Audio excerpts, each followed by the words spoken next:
Hi, my name is Pia, I'm Cyrus. and today we'll be showing you how to cook a tortilla de patatas. Yeah, so for our ingredients for the tortilla de patatas, we got olive oil right here, salt, yellow onion, eggs, and patatas, most important. So this is the olive oil, and as we all know, it is part of the Mediterranean triad. It's one of the most fundamental products in Spanish cuisine, and it is the base ingredient of the tortilla de patatas. Yeah, so next we have onions, and as we learned in class, onions came to Spain through from the Roman Empire through the Silk Trade Network. So from Central Asia, it came to the Iberian Peninsula and Spain. So that's our next ingredient. Okay, now I'm just adding the olive oil to the pan. You want to do a hefty amount so you can coat the onions completely. Alright, so now I'm going to add the onions to our olive oil, salt. And salt has a very unique history in Spanish culture because salt during the Roman Empire was actually valued even greater than gold. You might know the word salary. It's sal is the Spanish word, salary. So people actually used to get paid in salt because this was a very, very special commodity. And this is going to help take the moisture out of the onions to help them caramelize. So next we'll be adding the potato. Potatoes actually we learned in class from the Americas. So when Christopher Columbus and other explorers came to the Americas, they found potatoes and brought it back to Spain. So what I'll be doing is cutting it into thin slices, and while the onion's cooking over here, we'll soak this in water, which will absorb the starch, and then we'll add this to another pan with oil to kind of brown the potato.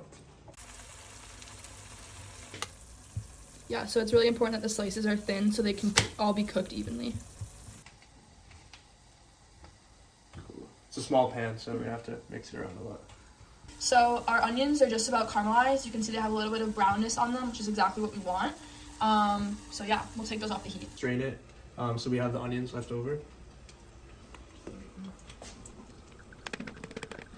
Okay, so our potatoes are done. They might be a little bit overcooked, but there's nothing that we can do about that now. So we're just gonna strain off the excess olive oil. And there they are. All right, so now that we have our onions and our potatoes done, we're gonna combine them into this little bowl.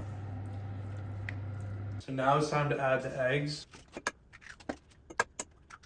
Yeah, so while I'm cracking these eggs, I can talk about the significance of eggs during the agricultural revolution, where the domestication of animals like chickens, where we start harvesting eggs, and it's become a big staple in Spanish cuisine. Now we're just gonna mix all of our ingredients. We have our eggs, our onion, and our potato, and we just wanna make sure that the eggs evenly coat all the ingredients. So now it's finally time to make our tortilla. I have the pan on a medium-high heat, and I'll just add a little bit more olive oil just to coat the pan, because we don't want the tortilla to stick. And then we'll pour in our mixture. Now it's time for the most nerve-wracking part of making a tortilla de patatas, the flip. So we don't have the really proper equipment for this. Usually you have a tortilla lid that has a handle. So I'm just gonna be using this plate. All right. 3, 2, 1. Oh my god. Oh, wow. Wait, that's pretty good. Okay, now you have to make the transfer back into the pan to finish the tortilla. This is the This hardest is the part. hardest part, yeah.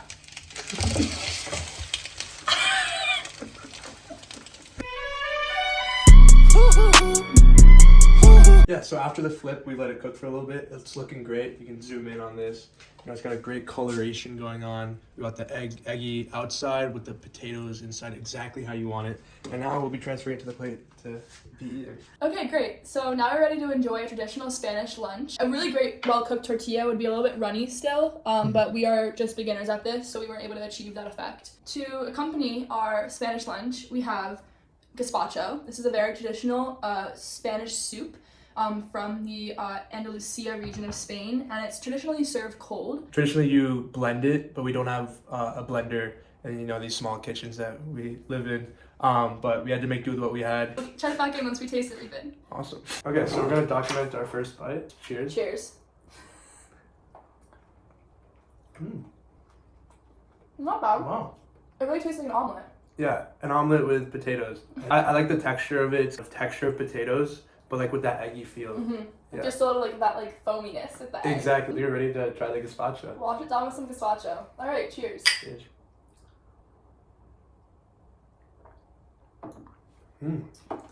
Wow. Very good. So there's a little bit of salt, there's some olive oil, we have some bell pepper, tomato, and cucumber. A little bit of garlic too. And it's usually, those ingredients are all blended together. The vegetables are de-seeded, put in a blender, blend it up, and then you usually put it in the fridge to chill. I really liked making this. I think you watching, you've got to try it. You can just take this whole bottle with you to the beach, sip it on the beach. Exactly, yeah. Refreshing. I actually might do that right after this video. Yeah, so go out and try it. Awesome. Thanks for watching.